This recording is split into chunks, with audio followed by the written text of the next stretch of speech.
Magandang araw mga kaibigan. Bigyan natin ngayon ng reaksyon o opinion ang isa sa mga viral topic sa social media. Yung posibilidad na maging OBP spokesperson si Attorney Rowena Guanzon. Ito, si VP Sara, tinanong siya at nagpahayag na siya tungkol nito. Magiging exciting na labanan ng spokesperson ngayon ang susunod na kabanata. Okay, pakinggan natin ito ha. Ang balita ngayon sa Facebook Reel. Sa Office of the Vice President spokesperson. Pero saludo kami sa katalino at apang Yun. ni Attorney Rowena Guanzon. So kung gusto niya magsakita, go lang ng go. Kikinig tayo lahat sa kanya. Okay. Ito si Atty. Rowena Guanzon na maging spokesperson mo. Kasunod yan ang pagkatalaga Atty. Attorney Acante bilang salita sa ng House. Well, simuntan niya, nandiyan naman si Atty. Claire. Hindi comment po sa posibilidad na maging spokes niyo si Atty. Guanzon? Hindi namin napag-usapan sa Office of the Vice President spokesperson. Pero saludo kami sa katalino at apang ni Attorney Rowena Guanzon. So kung gusto niya magsakita, go lang ng go. Kikinig tayo lahat sa kanya. Hindi po si Atty. Rowena Guanzon na maging spokesperson mo. Hindi pa nila napag-usapan sa OPP, kaya ito na ang hint. Saludo si VP Sara sa talino at tapang ni Atty. Rowena Guanzon. And itong si VP Sara, hindi yan mahilig magsalita ng parang flattering o nambobola. Kung ano yung nasa puso niya, sinasabi niya. Kung galit, galit siya.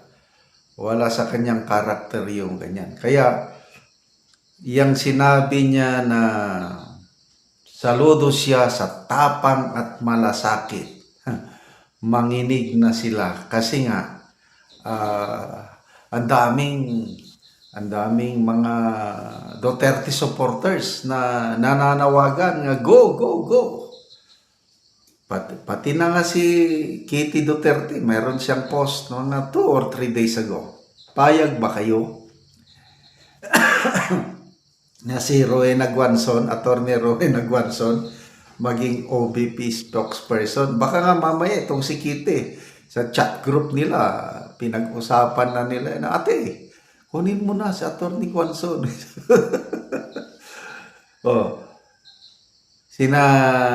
Enumerate ni Kitty Duterte yung credentials ni Attorney Rowena Guanzon, former Commissioner COMELEC, former Commissioner COA. Wow! Wala na sila. Wala na silang binatbat, Claire and Princess. Dalawang ahensya na mabibigat ako, COMELEC and COA. Hindi ka pwedeng italaga dyan kung wala kang ibubuga. Ano pa, Mayor of Cadiz City, former Mayor. Tapos UP College of Law Professor. Grabe. Tapos, pakinggan mo, magsalita si Attorney Rowena Guanzon. Walang takot. Matapang. Tapos, may laman yung kanyang sinasabi. Yung sabi nga ng mga comments na nababasa ko, mismatch daw ang labanan eh. Magbasa lang tayo sa mga comments ha. Noli Mandarlipit, go, go, go, Attorney Guanzon. Jocelyn Dime, okay, mag-ambagan na para sa sweldo ni Attorney Guanzon. Yan. Ito siguro yung isang balakid. Kasi sobrang bawas ang budget ng OBP ngayon. Baka walang isweldo. Kaya tama ito, mag-ambagan tayo. Pwede. Baka nga, ang alam ko, may kaya sa buhay itong si Atty. Rowena Guanzon. Baka pro bono na lang ito, walang isweldo. Rosario Aguilon, matalino at matapang si Atty. Pwede siya. Helen Bostilo, yes, to Atty. Guanzon, magiging exciting ang sagutan nila ni Claire.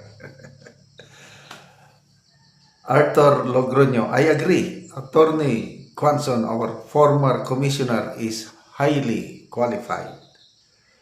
Ronel Idombigo, yes, bardagulan to the max ito.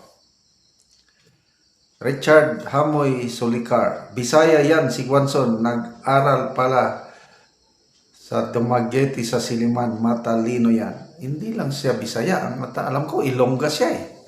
Kaya yun ang tatak. Ilongga, matapang. Malumanay magsalita, parang malambing. Kaya lang, galit na pala. Ganyan po ang ano ng Ilongga. Tel Scorpion, taga-Kuwa pala dati si Atty. Guanzon. Yan ang may daming alam at matalino. Siya ang nagsabi, may napanood akong interview niya na kahit nga mga mayor, sabi ni Atty. Guanzon, may mga confidential funds. Eh bakit si BP Sara lang tinatarget? Tapos yung confidential funds na yan, ilagay mo lang sa sobre. Ang clearing mo, ayos na yan. It's only the commissioner is authorized to open that envelope. Basta confidential, walang masyadong kuskus balungos yan, sabi niya. Kaya tama-tama talaga siya ang pang-spokesperson kung ang ibabato nila sa impeachment trial kay BP Sara, yung kanyang confidential funds. Na magkano lang yun, yung may notice of disallowance, 70,000 plus. Ang liit. Samantalang sa kanila, billions. O, alam niyo na, sino yung may pinakamataas na confidential funds, yung mga powers that be, billions. So, anong nangyari doon? Transparent pa sila. Wala. Kaya makikita mo talagang pinipersecute lang nila ang ating BP Inday Sara. Okay. Marlene Ilumba, pwede. Spokesperson ni BP Sara si Atty. Guanzon, may mas sense kapag bumanat. Yan ang napapansin ng karamihang netizens. Malaman kung magsalita. Tapos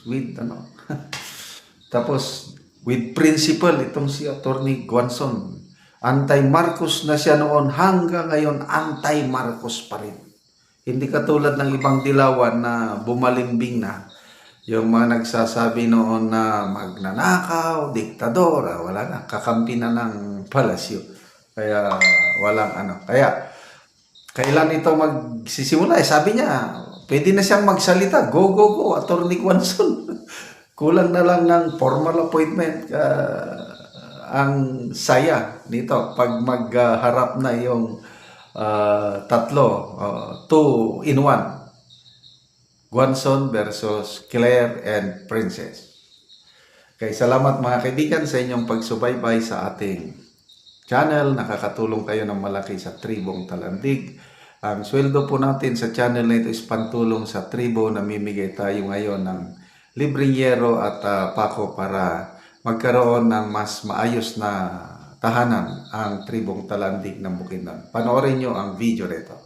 Ano niyang natagaan mo og sin. Salamat. Maka